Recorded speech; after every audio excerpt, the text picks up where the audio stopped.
Ceballos, que fíjense, Alvear está. Lectura. Bueno, gracias.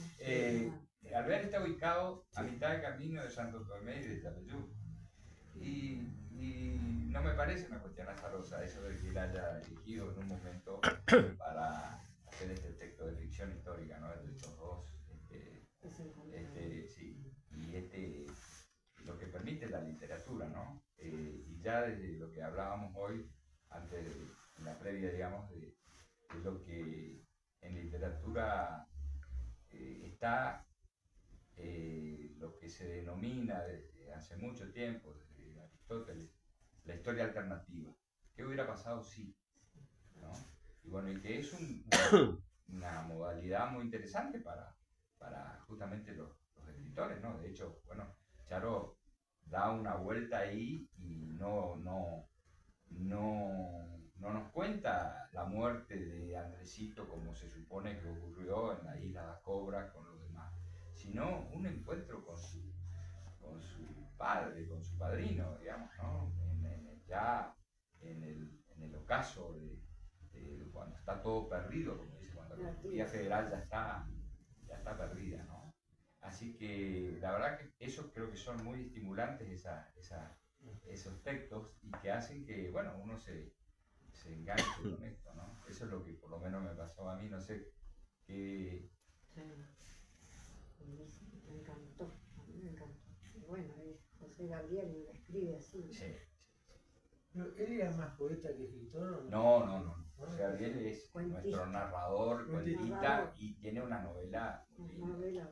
Tiene novelas, hay una que se llama La Víspera, Víspera Negra, que es la historia de cuando están por hacer en la década del 20, finales del 20, comienzo del 30, el leprosario en la isla del Cerrito. Entonces la puja política entre el doctor Susini, que es el sanitario, el médico sanitarista, que por supuesto quería publicar ahí, y el político que era Juan Ramón Vidal, ¿no? Que decía, no, saquen esta ahí, que políticamente a mí esto no, acá todos los enfermos de cáncer, de lepra, ahí, ¿no? Entonces, bueno, él hace una novela sobre esa puja. El caudillo también es buenísimo. Caudillo, Ivo, el emperador, una de sus últimas que la presentó acá, cuando tuvimos el privilegio de presentarle, que fue Castelar, efectos colaterales, sobre la muerte del expresidente de acá de la villa, ¿no? Ivo. La invasora, La invasora, una novela muy, muy linda que es sobre Melchora, la mujer de Andresito. Tiene muchos textos muy, muy buenos, no por nada de nuestro escritor. Y acá en tiene unos cuentos, otros cuentos buenísimos. Además, cuentos cortos, así. ¿Cómo retrata algunos la vida son del más pueblo, cortos, otros ¿no? un poco más largos. Nosotros, por el formato de nuestro club, tenemos que elegir, tratar de que no sean cuentos muy largos, porque si no, no podemos, se pierde no podemos pasar a esta segunda etapa que es los comentarios, ¿no? del texto.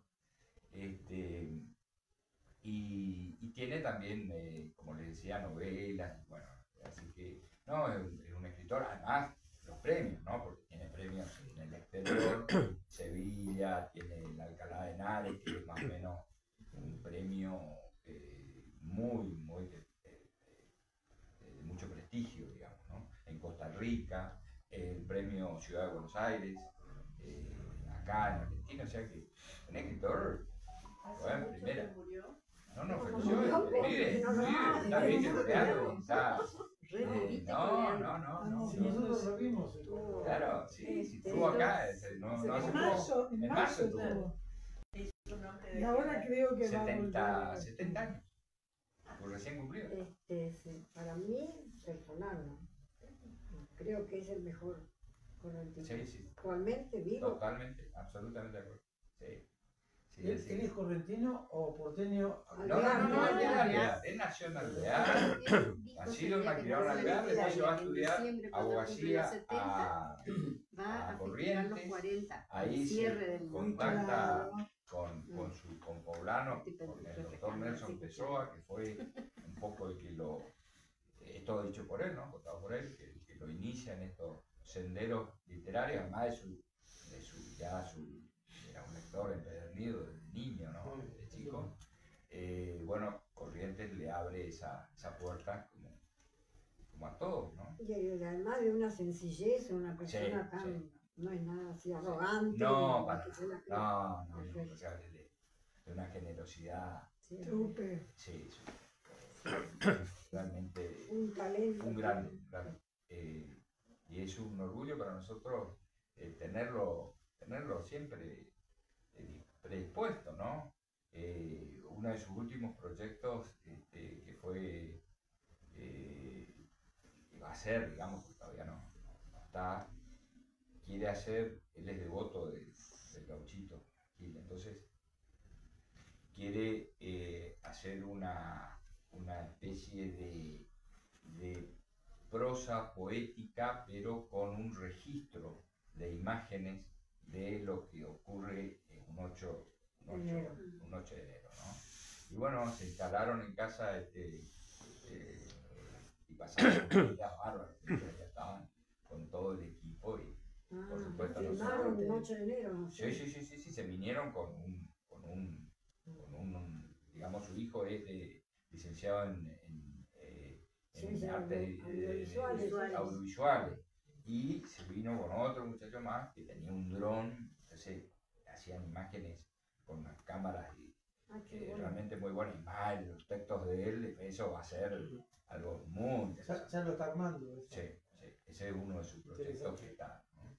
Así que no, realmente lo disfrutamos mucho y además sus textos, ¿no? Este año comenzamos justamente con uno de sus textos, que fue, como se cumplen los 40 años de Buenavista, texto, Relator Deportivo, que fue un poco autobiográfico, ficcionalizado lo que le pasó a él en sus comienzos, ¿no? Porque él comienza como relator deportivo. Entonces, ¿por qué se llama? ¿Por qué se llama? Por ese cuento, ¿no? Tan lindo, tan lindo. Él empezó como relator deportivo. Claro, era joven ahí en el pueblo y bueno, y se instaló una radio, el sacerdote era el que estaba y bueno, entonces era jovencito en la secundaria y bueno, entonces se iba como el comentarista, el relator era otro locutor ya. Entonces cuenta todas las vicisitudes que ocurren en un pueblo donde pasaba por detrás las vías, entonces los pasajeros gritaban y desde ahí le gritaban, o bueno, a veces se cortaba la transmisión, y bueno, realmente muy, muy bueno el relato de él, ¿no? Bueno, José Gabriel, bueno, yo soy lector, bastante lector de José Gabriel, y José Gabriel tiene una escritura, un tipo de escritura que se está perdiendo, porque hoy se escribe ya distinto, o sea, acá hay una escritura que es una escritura que viene del siglo XX, digamos, ¿no? Donde hay un detalle minucioso de la escena y del personaje, y un castellano, digamos, bastante importante, tiene un conocimiento del lenguaje importante y tiene un conocimiento del tema que desarrolla importante. Pero yo creo que es el estilo de... Y bueno, y de eso justamente, bueno, y justamente de eso estoy hablando, o sea, el estilo de él se mantiene y refleja un estilo que no está perdiendo él, sino que está perdiendo la literatura actual. No sé si perdiendo, hay otros... Y bueno, sí, se está perdiendo porque se escribe...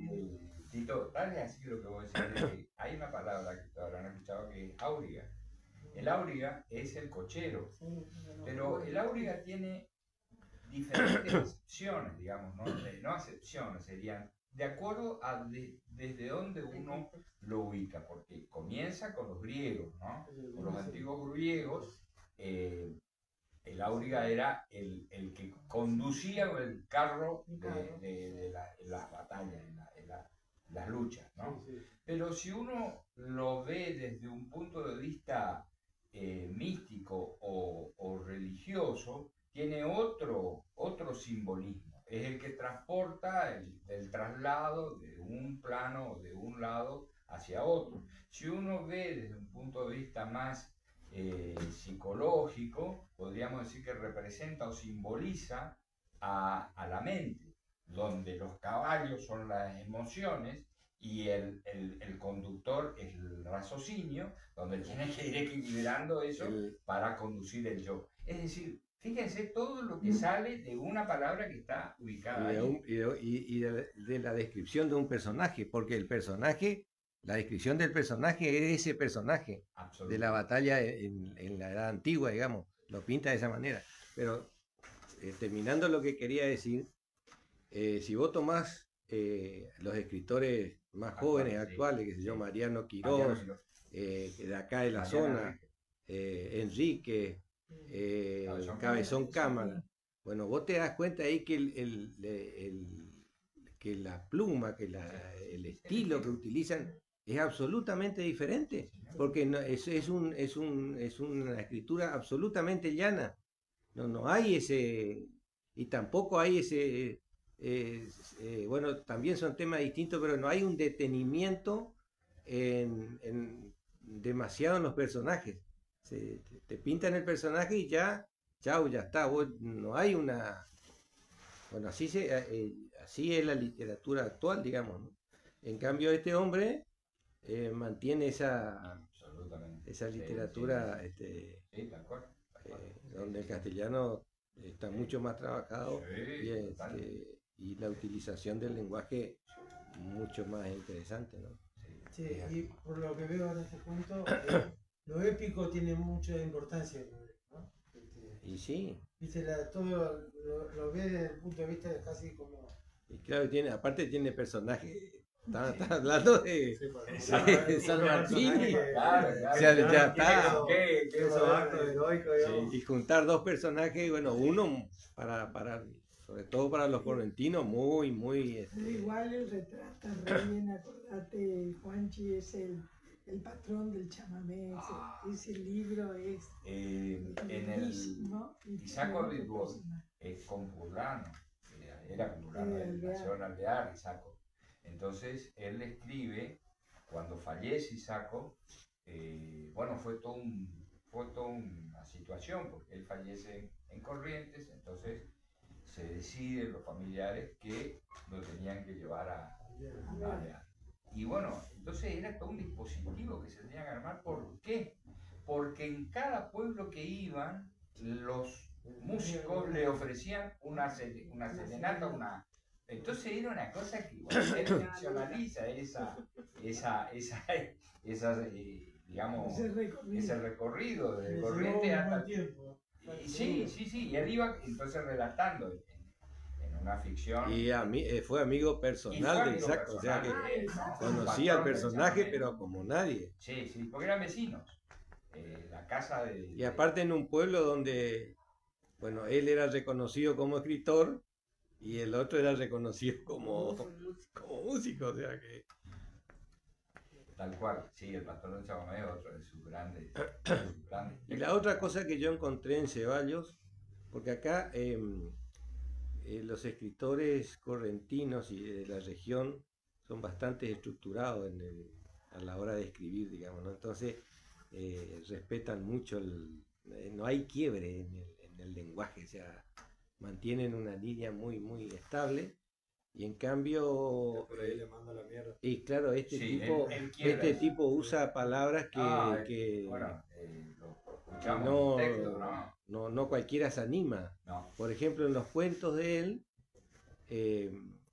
¿cómo es? Los lupanares, o el lupanar, ¿entendés? O sea, usa la palabra que tiene que usar y sin ningún inconveniente, digamos, ¿no? No anda ¿Vos con te cuentos. acordás, Meneca, te acordarás un día a las 2 de la tarde estaba Juanchi Bollo, presentó él un texto que comenzaba En la Feria del Libro. de las putas y Ah. ¿te acordás? Que era como en España y que todos se quedaron así. Totalmente. Sí, eso es muy importante, Escribe a o sea, una Tal cual. prostituta. porque cuando uno, es decir, entre Eros y haciendo el Tánatos. análisis, el comentario de las malas palabras, digamos. Nosotros se nos inculcó desde nuestros inicios en la educación de que hay malas palabras y esas malas palabras no se pueden usar, por lo menos en un determinado... No se podía. por lo menos. Claro, claro. Bueno, pero sí, ese es nuestro problema, o sea, Claro. nosotros hasta ahora lo mantenemos. pasa es que para Las nuevas generaciones no. Para la literatura no. Ni el presidente, existe, digamos, bueno, pero malas uno palabras. hoy... Hay palabras que Pero van que a... Y bueno, y este hombre- En ese texto Me se- hace que me nadie- acordar lo que pasó cuando Exactamente. esa- Depende sabés que de... leyó No hacer José un abuso, Gabriel. porque Todos si no nos cae quedamos también en un ¿A lenguaje dónde dice procaz que se la feria del libro? y Sí. obsceno, y A veces no... Corriente. le da fuerza a la oración. Por eso digo, si el texto pide una palabra, bueno, tiene que ir. Porque no va a decir, por ejemplo, maldición. Claro. O ahí cuando Cáspita. dice... Cáspita, ¿Más? eso te iba a decir. O dice pelotudo, por ejemplo. Acá dijo pelotudo, pero en el relator deportivo también había usado otras Pero palabras sí, más o menos. bueno, parecidas. porque así. Es como que sueltito para. Pero absolutamente, fíjense ustedes lo que Sábato, en su novela, se acordarán en el túnel, no usa el voceo. Ya no estamos hablando de malas palabras. No hay el vos. Habla el tú. O sea que Pero después, totalmente artificial. posterior, Sí, no, bueno, pero digo, estamos hablando. Sí, el tema hasta generacional, qué punto digamos. está condicionado el escritor muchas veces por cosa que no ocurrió en Borges, por ejemplo. En 1935 él escribe Hombre de esquina rosada y ocupa por primera vez en los textos el voceo, en un texto, ¿no? Y bueno, de ahí en más ya se fueron abriendo las distintas corrientes y bueno, se incorporaron las palabras. Por eso, yo creo que no hay ni malas ni buenas, sino hay adecuadas o no adecuadas. ¿Va ahí o no? ¿Está bien esa palabra Y listo, utilizada? no que- Más allá de que sea, claro. Y después lo otro es cómo, porque cuando uno escribe, le es muy difícil encontrar las historias y los personajes dentro de tu pueblo, digamos, ¿no? Y sin embargo él consiguió desde Alvear, que es una ciudad más chica que esta, y sin embargo él consiguió todos los personajes que necesitaba para escribir durante 40 años Su obra una está, saga sobre está un, basada desde ahí, ¿no? sobre los personajes de un pueblo. Entonces vos tenés el jefe de correo, el médico del tendero. pueblo, el tendero, el turco, poeta, El lupanar. el sí, reino del Buenas. ¿Cómo es esa frase? Describe tu aldea. Mirás al mundo, sí, sí, sí. y bueno, y en sus sucesivos cuentos van apareciendo los mismos personajes, pero una cosa extraordinaria. O sea. Y por supuesto se nota el conocimiento que tiene él, la observación que tuvo sobre su ciudad, que después de alguna manera se le facilita un poco porque cuando se enteran de que es Alvear, empiezan a aportarlo. Aportarle material. Ah, y eso contó usted. Contó, también uno de sus libros, cuando él estaba un poco ya de, bueno, ya está, esto yo tengo que darle así como cerrar un ciclo, ya. Y entonces escribió digamos, un libro que es lo difícil que es salir de Buenavista. Y no lo pudo hacer, siguió escribiendo después y ahora incluso hay uno de estos últimos. La telefonista, por ejemplo, recuerdo lo último que leyó acá, decía, nosotros, vos le decías a un chico hoy que es una Ya telefonista, saben, los personajes. o sea, y nosotros fuimos a la... También. Y tenía que conectar y desconectar. ¿Y qué tenía? Porque eso lo sabemos, digamos, es una cosa sabida. O sea, ¿qué es lo que tenía esa persona? Tenía la posibilidad de escuchar la conversación de todo el pueblo. La vida de todos. Pero Todos por los supuesto, Claro. en todos los pueblos. Sí, Entonces, tal cual. como vos te pones a pensar eso como un personaje literario, tiene una riqueza extraordinaria, porque vos le podés hacer decir y hacer lo que querés, porque... Pero además su imaginación tan prolífica, ¿no? Porque, por ejemplo, hay uno de los cuentos, uno de los textos de Buenavista, hace venir a unos actores de Hollywood a filmar ahí en Buenavista. Entonces eso, dice él, le permitió a los de Buenavista tener el registro de, allá en la esquina vivía, ¿te acordás? Y tal, porque pasaban una vez y otra vez la misma y se alojaron en el hotel tal. Y bueno, hizo toda una historia. O cuando quedó el astronauta volar, el ruso este que quedó allá arriba, y cuando cae el muro de Berlín, y bueno, entonces él hace también ahí que dice que, bueno, el astronauta de todo el mundo se iba al único lugar donde había un televisor y ver esa son desopilantes, pero de una imaginación muy buena. Bueno, muy bien, entonces. ¿Terminamos?